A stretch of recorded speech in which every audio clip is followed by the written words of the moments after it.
พอดีว่ามื้อนี้มากกะข่าวดีแน่มีข่าวดีอยู่พี่น้องเนาะที่ว่าน้องปัดไซก็ได้ซื้ออันนี้ของกินมาให้โอ้โดยเจ้าใจเด้อโดยยังใช้ไข่หายบ่นี่ไข่หลักอันนี้ใช่น่ะ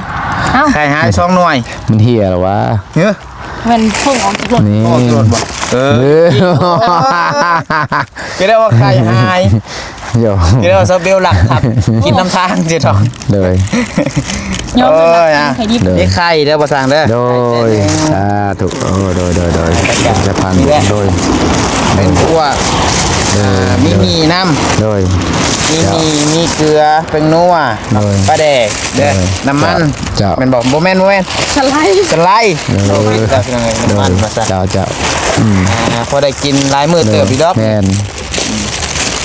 แต่พอดีว่าชื่อตั้ง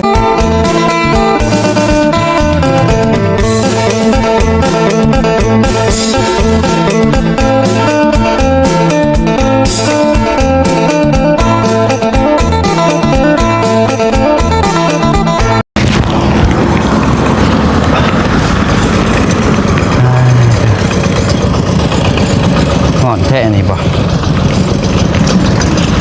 ปวดโผล่ไปทางไหนเนาะหลังจากที่ฝนตกเศร้า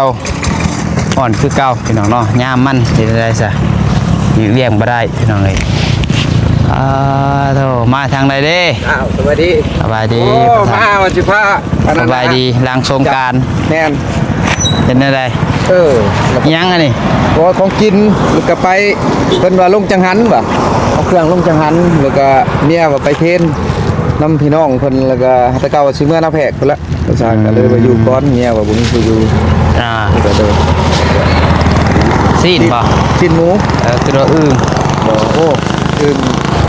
เป็นข่าวลงในเฟซดักพี่น้องเนาะเฮ้ก็เป็นการบ่มีฝนนะแถวนี้นะบ่ได้มีบ่เจ้าสบายดีขึ้นเลยเด้อบ่ได้ตกบ่นี่บ่มื้อเช้านี่ก็บ่ได้ตกบ่มีแต่ลมมาแล้วเก็บเครื่องลบไปผู้เมื่อคืนนี่รู้สึกนึงน้องอยู่สร้างก็ดีคืนนี่ก็ลมอยู่บ่ลมคิดว่าอย่ามันลงแห้งมันยันตกข้างครับเป็นผ้าเหลืองไทยยังอยู่หลัก35เมื่อคืนนี่ป้อโทรเห็นเขาลงเฟซทั้งลมทั้งฝนพี่น้องเนาะพายุบักเห็บแต่ว่าใครแต่เป็นบักเห็บน้อยโอ้ญาติในคนสร้างได้จะพบแม่นเฮาก็จนตกใจนั่งลิ้นอยู่เพื่อนหมู่แล้วพากันนั่งกินตามผดลมอู้มาแล้วพอเราตกค่อยๆเนี่ยโอ้ยมีแห้งอยู่อ่ะตกบอลทัน10 นาทียิ้มแล้วก็เศร้าอยู่เซโน่นะแม่นพอลายลิ้นแล้วบัดนี้มามื้อเช้านี่ก็ตื่นมาตอนเช้าแล้วสิมาเวียกเพิ่นเลยมาอยู่เซโน่นะเพื่อนนะตกตอนเช้าเอาประมาณ8 โมงปลาย9 โมงนี่แหละฝนตกมื้อเช้านี่นอนต่อทางนี้ก็จนฮอด11 โมงเพิ่นเลยเพิ่นนอนต่อจนฮอด10 โมงครึ่ง10 โมงครึ่งแล้วนี่ก็11 โมงไปโยว่าฝนตกที่แรกว่าจันบ่ได้ออกมาพี่แล้วพี่น้องเนาะเพราะกับอยู่เฮือนก็มีเวียกแน่พี่น้องก็ว่าสิทุบเฮือนนั่นที่ว่าซื้อใหม่ให้แหละพี่น้องเนาะทุบแลคนดินออกพี่น้องเนาะคนดินออกแล้วสิคนสีมันออกแม่นใหม่บ่แก้ไขใหม่บ่แม่นน่ะสิถมดินนะแต่สิว่า FC เพิ่นว่าหลายคนเพิ่นว่าคะแนนถมทับแล้วบ่ได้เพิ่นว่าแบบว่าเฮาทุบสมมุติว่าเฮือนอันนี้เฮือนเก่าเนาะแล้วเฮาทุบลงแล้วบัดนี้แล้วเฮาสิซื้อดินมาถมแล้วเพิ่นว่ายันมันบ่คักเพิ่นว่าเพื่อเฮาสิได้ฟังถอยันค่าหม่องนั้นนะก็เลยว่าสิทุบเพื่อนนั่นแหละพี่น้องว่าง่ายๆก็ได้อนามัยแม่นทันทีเด้อเพราะว่าจะถมให้มันทันฝนนี่แหละให้ฟ้าฝนมาแต่ก็ยังบ่ทันมีเงินมีคำดอกพี่น้องเอ้ยผู้แลคอยเก็บคอยโฮมไปรถหลายรถเติบได้โอ้แม่นบ่สร้างให้ยังข้างย่างอยู่นี่ก็ครอบบ่มีเงินนี่แหละมันบ่ต่ำกว่า20อ่ะพี่น้องเนาะโอ้ตีปีแค่30บ่ต่ำกว่า20โดยกรถผู้แลแม่นสบายดีหรือว่าหลังปีใหม่ก็สู้ๆซ่าๆเป็นนั่นแหละยังบ่ได้อยากเลิกงานยังบ่ได้อยากพักแต่ว่ามันคือว่าของอะไรมีแต่งานหลายอยู่ในทางลงไปนี่เพื่อนเขาเฒ่าไม่เฒ่าเพิ่นเฮ็ดบุญแล้วก็เมียไปเฮ็ดจังหอกจังหันน้ำเพิ่นแล้วก็เพนแน่ว่าไปห่อข้าวต้มพุ่นแล้วคันบ่ค่ากับมื่น ไปกินข้าวต้มน้ำกัน ไม่ใช่นะ อยู่คนแล้วเฮือนในบ้านพอแล้วบุญเราเฮ็ดบุญประจำปีเพิ่นก็เลยว่าพอสร้างก็บ่ได้เมื่อแบบเมียไปเมื่อพุ่นและซอยเวียกซอยงานเพิ่นแล้วก็เอารถจักรไปแน่กับมีพี่น้องผู้ขับเป็นผู้เก่งแน่แล้วพอสร้างว่าบ่ได้ไป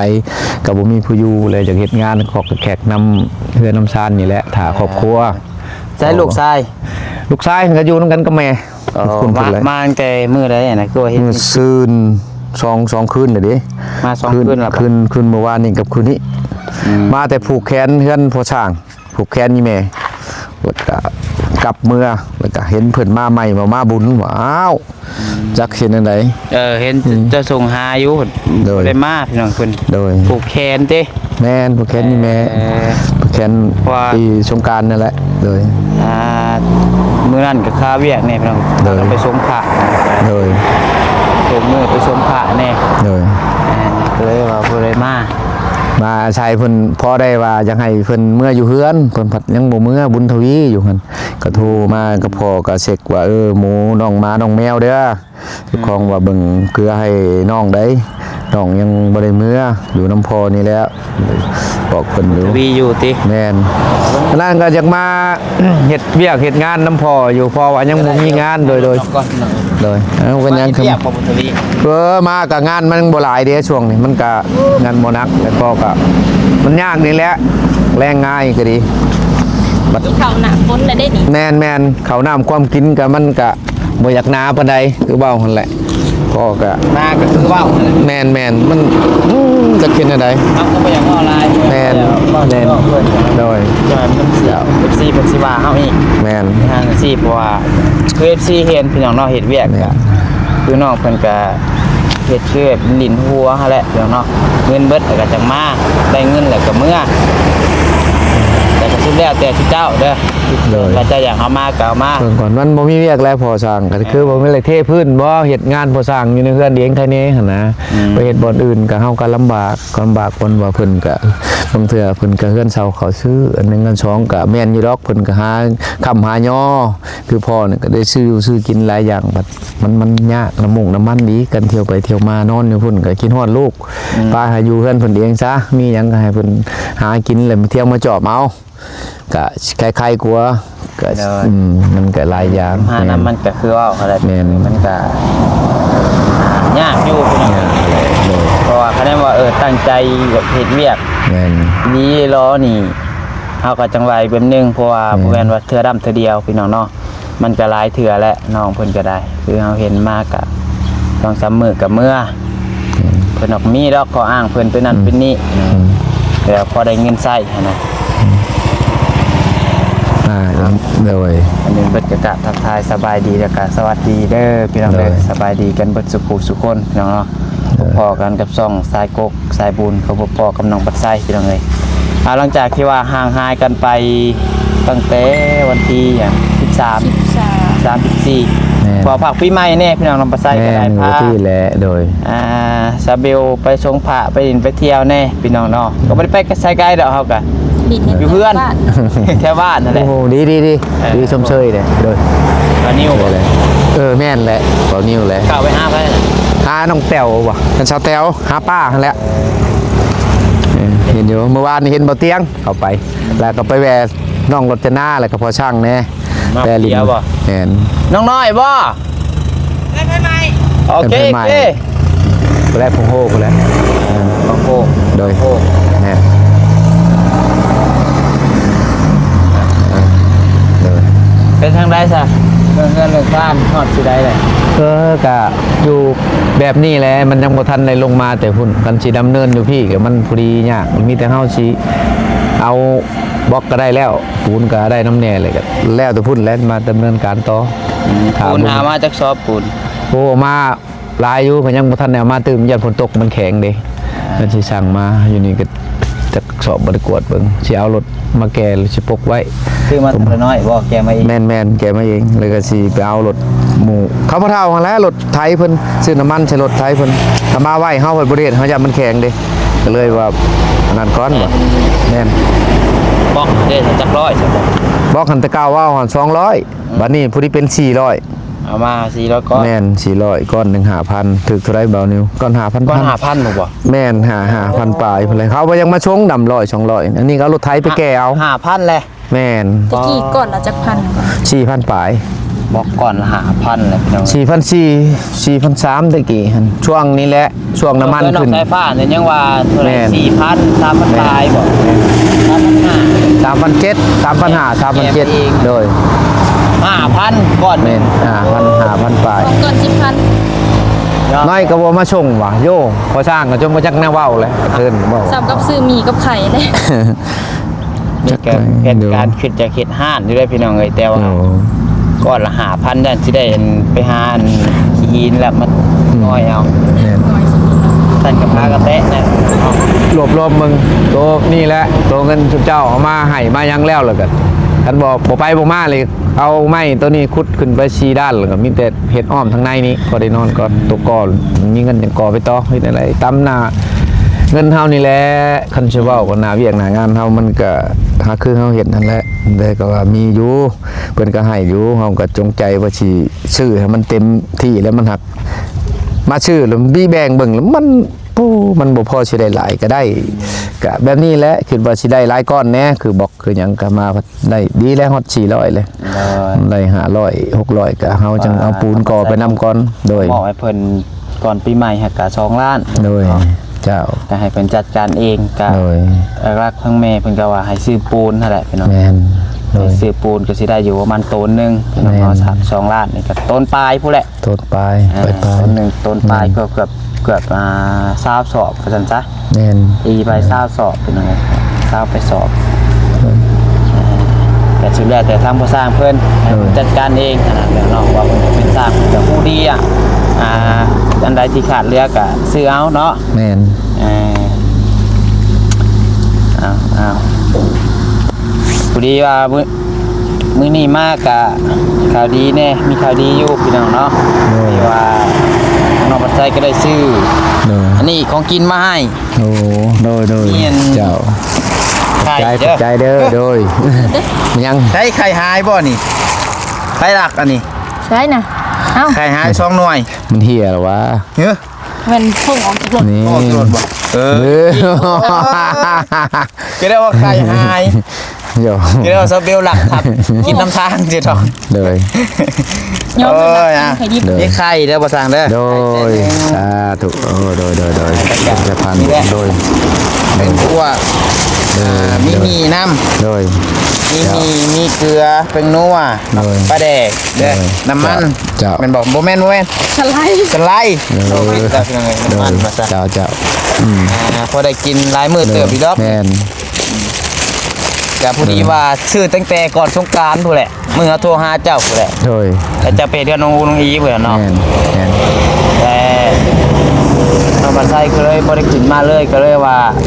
เอามาให้เพิ่นหลังสงกรานต์พี่น้องเอ้ย โดย แต่ถ้าแน่ก็ต้องขอโทษขออภัยนำ บ่เป็นหยัง ทางเด้อเนาะ โดยจ้า เพราะว่าที่แรกเขาเซลขึ้นมาให้ตั้งแต่พ่อเงินกับสายฟ้าเพิ่นน่ะซื้อให้พร้อมสายฟ้าผม โดย เป็นทางเวเย็นคือเก่าเพิ่นฝากเงินมาให้ซื้อมองกินให้เจ้ากับสายฟ้า โดย เพิ่นว่าซื้อให้ทาง2พ่อลูกนี่เด้อว่าซื้อให้คือกันเพิ่นว่าลืมสิ้นแห้ง โอ้ยบ่เป็นหยังมื้อหน้าอีก มื้ออื่นเด้อ โดย มื้ออื่นนี่คันว่าเจ้าบ่อยู่ได้ซื้อมาให้แม่สุก แม่น ลืมพี่น้องโอ้ยลืมคักลืมแน่ เลย โอ้ยยังเหลือสิ้นแห้งยังสิ้นแห้งอีกพี่น้องเนาะ โอ้ยกินไปก็ได้อยู่ดอกคอยไปนั่นแหละไปกินไป โอ้ย เลย เดี๋ยวทางเบิ่งมื้ออื่นคะแนนว่าเฮาได้ขึ้นมาก็ได้ก็สิได้ขึ้นมาอยู่ดอกเดี๋ยวสิซื้อมาให้เด้อ เลย กินได้เบิดแล้วว่าสิ้นแห้ง ได้เบิด คลำยังเนาะ บ่ได้คลำ เนี่ ยั ย ง เราคลำคือพอน้องน้อยหมู บ่ มานะ บ่ เลยแนวเปิดนะมาสร้างก็กินอยู่บ่มา บ่นะบ่เคย บ่เคย เป็ กิ น น งูเป็นหยังบ่ได้เคยแต่เก่าทิ้งแต่พ่อแม่เว้า เฮาก็กินอยู่แต่ตอนยังน้อยเคยกินน่ะเอาเอาอีหลี บ่ เจ็บหัวกินแล้วเป็นไข้ เคยกินตอน เมียก็บ่ได้กิน แต่น้อยๆพู พอเฒ่าไม่เฒ่าบ่ได้กินก็เลยบ่ได้ใช้เลย แต่ว่าเฮาใหญ่มาเฮาฮู้จักความแล้วก็บ่ได้กินตะกี้ก็กินพี่น้องเพิ่นเรายัง18ก็กินเบิดตะกี้ก็กิ กินฮอดขี้โกะ โอ้ ขี้เกียมหา เดี๋ยวนี้กินได้ขี้โกข่อยได้ ขี้เกียม แต่ ขี้ เก่า เกียมก็กิน แม่น จนนั้นได้ฉายาว่าบักป้อง โอ้ท้องมันโชดได้ตะกี้โชดกินขี้เกียมแน่น ลุงจนเดินว่าบักป้องน้อยๆเตี้ยๆพี่น้องเลย เลย เอาก็คือมีแต่ว่าในทางบ่สร้างขอบคุญขอบคุณทางเย็นเพิ่นเด้อ เลย โดยเพิ่นชื่อให้ เลยเอานี่ก็ขอมกขอบใจหลายเด้อทางเอื้อเย็นที่ มีน้ำจิตน้ำใจผ่าของกินมาให้พอช้างและทางสายผ้าให้เจ้าอยู่ดีมีแห้งให้มีคนเบิ่งคนแย่งคนหักคนหอม นอนรับให้ได้เงินหมื่นนอนตื่นมาขอให้ได้เงินแสนร้อยเท่าพันเท่าเด้ออันยุวันโนสุขังพลังสาธุให้มันให้ยืนสาธุโดย โดยสายฟ้าหาซื้อไปให้เพิ่นแล้วอันนี้ โดย ของเจ้า แม่น สายฟ้า โดย ซื้อไปให้เรียบร้อยแล้ว โดย ญาติจ้อยพวกเราก็ขอใจยันว่าแบ่งกัน แม่นเป็นนี่ก็แม่น คนละสุด แม่นโดย แล้ว แต่สิ้นแห้งปานนี้เนาะ โดย ลืมคักลืมแน่ ลืมปอกับมือนี่มันนั่นแน่พี่น้องสวยแน่ แม่ตั้งใจเช้าเรียกมาแต่เช้าผัด ลืม ตกใส่ แม่นคนก็โวตกยำนี่อย่างย่านได้กันว่ามันต่างมันยังแล้วบ่ยังให้ไปคนตกใหม่เขตนี่มันเขตลมเขตอันตรายแด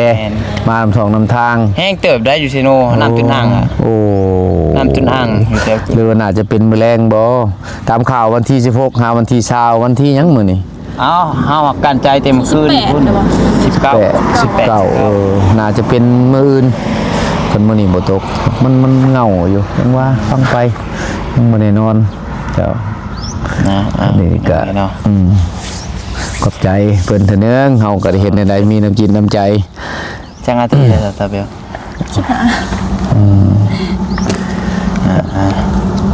ถ้าเดี๋ยวให้พอสร้างพาไปเบิ่งบล็อกพึ่งปูนก่อนปะ เจ้า ไปก่อนอีกก็ได้ โดย คือว่าบล็อกแกไม่ยิงที่ แม่นใช้รถไถมาซื้อน้ำมันใส่ให้เพิ่น สุดท้ายพอเถ่าก็ บ่รถไถคนที่ในบ้านนั่นแหละหากันพ่อเฒ่าเพิ่นค่าเด้ เอาบล็อก แม่นแต่เก่าว่าสิเอา200มันนี่มาเบิ่งตก400พุ่นละบอก 400ก้อนเนาะ แม่น400ไปปลายๆแถมให้แม่น บ่เรือบ่ห้องหนึ่งนี่ เบิ่งก่อนเฮาก็บ่ทันไว้มันเบิ่งก่อนมันเหลือจังหวัดตัวใหม่ มันเรือแล้วมันดี แม่น อันมันบ่พอเลยเนี่ย เนาะเขาขาย จังว่าบ่ได้ถามเบิ่งจักเถื่อดินจีโดยก็ซื้อไว้นะเฮาว่างเฮาก็จังแล้วทางนั้นอันนี้ก็ขึ้นโค้งเบิดแล้วนะยังโทรแต่มุ้งอยู่ซื่อดอกก็ติดปลาลมยังท่าอันนาของเพื่อนน้องอูน้องอีก็ท่าชีปลาลม เพราะเพื่อนน้องอูน้องอีหาขึ้นโค้งแล้ว แม่นท่าแต่ ยังแต่มุง มุงปลาลมกับนี่อัดทวน นี่ นี่ เพิ่นมีงบแล้วบ่ บ่ได้มีแต่อัดทวนแล้วลงมาดำเนินการของผู้สร้าง ไกลอีกว่าจักมื้อแล้วซะ ดูขนาดนั้นก็สิบ่เฮิงแล้ว3-4 มื้อนี่ก็เบิดแล้วอัดทวนแล้วก็ลงมาเพิ่นบ่มีแฟนอะไรก็เฮาก็เพิ่งไปตาม อย่างงานเฮานี่แหละอันนี้มันระยะฮ้อนแน่คันเฮาขึ้นแต่เช้าก็เฮาได้เฮ็ดซ้ำนี่มันก็แดดแล้วเฮาก็เฮ็ดย่างแล้วก็บ่ได้มุงเพิ่นมุงก็ใครอยู่มันก็จะเย็นหั่นนะโดยก็เบิ่งนี่แหละโดย ก่อสิก่อห้องนี่ก้อนบ่ แม่นเช้าห้องนี่แหละก่อนแม่น ส่วนนี้เลย แม่นเลยก่อนตัวนี้ขึ้นมานี่เลยมีน้ำอยู่แล้ววะชอบตักอยู่ใส่อยู่เลย โอ้กินกาวเฮ็ดกับเต็กโคกครั้งแรกเด้ที่นี่ เลย เรียบร้อยแล้ว เลยเลย น้ำก็สร้างเพิ่น เป็นดังดอกเป็นประจำดอกไปมากกับเข้าได้ เคยเข้าได้เฮากับครั้งแรกได้เห็นเราเห็นมาหากับเขา เดี๋ยวสบายนี่ได้ก็ได้เลยก็มีแต่เสียบเอามีน้ำกันน้ำมันก็ปุ้ยก็มีสะดวกหมดแล้ว อันนั้นตัวเรือหายังช่างกะสีคือรบ โอ้ตัวหน้าลบข้างตัวนี้เด้กับทางหน้านี่แหละกับบริเรือดอกยังซื้อมาเติมอีกจักหน่อยถ้าว่าพอเป็นไปได้ก็โดยก็สิซื้อเติมอีกจักหน่อยเบิ่งก่อนขอเห็ดตัวนี้ให้มันได้อยู่ตัวนี้ก่อนเฮ็ดไปเทื่อละขั้นตอนก่อนทีนี้มันก็ว่าจากเบิ่นแห้งล่ะเบิ่นแห้งแล้วมันงานเฮาก็มันไกลแน่เฮาบ่ได้เฮ็ดประจำมันระยะอากาศร้อน เฮ็ดมันก็ยากแลมัน ไป ฮ้อน ไปเฮ็ดเด้อน้องอูน้องอีเฮ็ดจักคนซะ 2สั่งอยู่พี่กับเพิ่นขอมาเข้าอีกผู้หนึงผู้ที่เป็น3มาไล่แล้วฮะก็2 3มื้อนะไปเฮ็ดนะ3มื้อ 3มื้อเฮ็ดขึ้นโครงแล้ว แม่นพอ1มากบ่ใหญ่2มากกับ เป็ คน น 3คนแหละ แม่นก็เป็นหน้าเวียงหน้างานผู้นั้นก็เพิ่นมาขอเฮ็ดเฮาให้ซ้ำใดซ้ำหนึ่งก็เพิ่นก็เอาเพิ่นก็บ่มีเด้พอน้องกิ๊กหั่นเด้ผู้แม่นผู้มาขอเฮ็ดนำก็เราก็เฮ็ดรถนำกันทั้งแล้วแล้วก็มีเวียกอยู่หั่นก็อาศัยเพิ่นพอเป็นหลักเฮาก็จะให้มันไวเด้เฮาก็มาเฮ็ดเทือนตัวเองก็สบายขึ้นนะ อันสมมุติว่าหาจะคิดห้องน้ำแบบห้องน้ำชั่วคราวนี่ให้ได้เขามีแต่คุกคุมแล้วก็ตั้งโถส้วมอันเทแล้วก็ตั้งโถส้วมรถบ่เขาบ่ได้อยากก่ออย่างยังหั่นนะแบบอยากเฮ็ดแบบเอาสังกะสีแอมเอาสิได้บ่ ก็ได้คือกันเฮ็ดแบบนี้ก็มีแต่ คุดคุมแอมมันนั่นมันสิเนาะ คุดคุม แล้วก็เทอันบ่อนตั้งโถส้วมเนาะ เทตั้งหัวส้วมเขาบ่อยากเทเขาก็เอาพอได้ตั้งหัวส้วมซื่อๆลูกอะโอเคมีแต่เขาเอาไม้แอมเอาชั่วคราวพอเฮามีเงินมีหยัง อากาศจะได้คือว่าสังกะ แม่ สี นๆ จะได้เนาะ แม่นแล้วแต่สิสะดวก หลังคาได้ซะ ราคาก็มุ้งแบบนี้ก็ได้บ่บ่อยมุ้ง ผักกระจาด พยางผักกระจัดก็ได้ ใส่ก็ของแนวเฮาบ่ได้ว่ามากมายพอน้ำมันห่ม อยาก มั เฮ็ด น แบบชั่วคราวหั่น แม่นได้แบบนั้น ได้เนาะ แม่นเขาก็บ่เฮ็ดกว้างดอกประหยัด เฮ็ดพอได้ข้าวไปซื้อ แม่น พอได้อัน โตเขามีห้องน้ำมันก็สบาย มันบ่มีอะไรยากคือบ่สร้างแหละอยู่มีก็โอ้ยง่ายแต่นอนอยู่หน้าเพิ่นก็ยังพุ่นแหละนอนอยู่เถียงยังอีกลิฟต์มาพี่แล้วบัดบ่อยากเข้าป่าเป็นจังไดนั่นจะ จะถามมึงเป็นซื้อเพราะว่า เลย สำหรับผู้ใหญ่ในถามพี่น้องเนาะ เลย ผู้แรกก่อนพี่ใหม่เคยถามเพิ่มเติมน้องบ่ใส่กันลืมพี่น้อง เลย สิเปลี่ยนให้ทางผู้แรกเพื่อนน้องน้อย โอ้ อยากไปเฮ็ดสัวข้าวบ่ได้ข้าวหั่นน่ะ โอ้ ก็เบิ่งตัวจริงพี่น้องเนาะ อืม แล้วก็จังว่ากันไปสามีแต่ว่า โดย สำหรับคลิปนี้ก็ประมาณนี้ก่อนเนาะ เลย เยี่ยมยามทำบ่สร้างเพิ่นพี่น้องเนาะ เออ มีแฮงคือเก่านะครับข่าวดีหลังจากปีใหม่ เลยจ้า ไปใช้ต่อบัด กะรอถ่าเป็นครอบครัวมานี่แล้วแล้วก็เฮาก็สิเฮ็ดบ่คอกกระแขกในเฮือนนี่แหละตัวใดมันนั่นก็เฮ็ดท่าชำคันสิขึ้นพุ่นก็มันสวยแหละกับรถเพิ่นเอาไปเด้เพิ่นลงเพลเพิ่นไปนำบุญนั่นแหละบุญเฮือนของบ้านตัวเองก็แม่นเพราะว่าครอบครัวไปแล้วเฮาก็อยู่ในเฮือนในชานนี่แหละ โดย มีหยังเฮาก็คอยเฮ็ดไปเก็บไป โอเค แม่น โอเคเอา แม่น ไปสวัสดีครับก็ขอเดินทางต่อก่อน โดย ผู้แรก เจ้า หน่อย อืม เจอกัน แม่น เพื่อนน้องน้อยผู้แรก โดย ไปหาน้องสาวกันไปหา โดย โอ้หลายมือเติบ เห็นวันนั้นเห็นเบาลี่บ่วานนี่กับเบาเตียง อ่า เพิ่นขึ้นไปพุ่นว่าครับจากเพิ่นแวบ่แวนี่เดี๋ยวเพิ่นเอาไปหาน้องที่อันหยังวะเพิ่นผู้เป็นกระปูนในหลังหั่นนะ อ๋อ น้องพันธุ์บ่ อ๋อ น้ น้ อ อง งลืมแล้วก็ได้ ลืมชื่อเพิ่น อ่า อยู่ ไปเอาเป็นยังไงหรอก เจ้า เอาอยู่ดีมีแห้ง อ้าว เดี๋ยว ผม จะว่า ขอบ กัน ใจ ใหม่ หลายเด้อได้อาหารมาฝากให้ขอบใจอีกไม่เย็นเนาะมาอยู่ดีมีแห้งโดยจ้า มาไปดีเด้อโอเคไปสำหรับพี่น้องเนาะมีแต่ว่าสำหรับคลิปนี้ทางน้องปัสไซคือสิได้ขอจบคลิปปิดคลิปไปเพียงเท่านี้ก่อนนะพี่น้องอยู่ดีมีแห้งเบัดสุขุสุขคนพี่น้องให้ส่งมันร่ำรวยเด้อพี่น้องเด้อผิดพลาดประการใดก็ขอโทษขออภัยนั้นไม่ได้ก่อนอื่นเบิดก็ต้องขอขอบคุณขอบคุณทางเอื้อยเย็นส่วนทางไม่เย็นเด้อที่ไว้เนี่ยเสียใจให้ทางน้องปัสไซเป็นสะพานบุญให้มาโดยตลอดขอให้ทางแม่เย็นจงมีความสุขความเจริญเด้อให้มาตอนนี้ก็ขอให้กลับคืนไปหาร้อยเท่าพันเท่าอยู่ดีมีแห้งเบิดครอบพุดครัวให้มีแต่ความสุขความเจริญปรารถนาสิ่งใดก็ให้ได้สิ่งนั้นเรื่อยเด้อขอให้ปราศจากโรคภัยไข้เจ็บปีใหม่ผ้าใหม่ก็ให้มีแต่สิ่งดีๆเข้ามาแต่FC คือการขอบคุณขอบคุณในไลน์ที่กลับมาร่วมเป็นกำลังใจให้ทั้งน้องวัดไซโดยตลอดมาเนาะอยู่ดีมีแฮงบัจจุบันทุกคนเพื่อนเด้อสมหวังร่ำรวยสำหรับคลิปนี้ไปแล้วสบายดี